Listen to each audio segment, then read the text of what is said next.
বাৰিষাৰে বৰষুণে একো কথা নকয় আৰু ইমান বানপানী ৰাইজ। কি নহওক আজি সাঁতুৰি অফিচ পালোঁ আৰু কোনোমতে।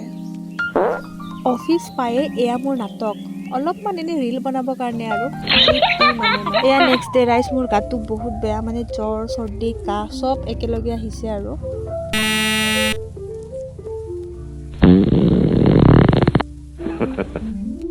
দিনৰ খানাখিনি খাওঁ নাখাওঁকৈ মই লৈ আনিলোঁ এইটো 10 টকীয়া ইছলামাছ এটা। ঘৰৰ পৰা মই ৰুটি লৈ আহিছোঁ, তাকে আৰু যেনে তেনে খালোঁ আৰু একো সোৱাদ একো নাই, অকল তিতা, কেৱল তিতা। আবেলি আকৌ চাহ খোৱাৰ সময়তো 5 টকাত কিবা কিবি কিনি আনিছোঁ। 5 টকাত বিৰিয়ানীও পায়।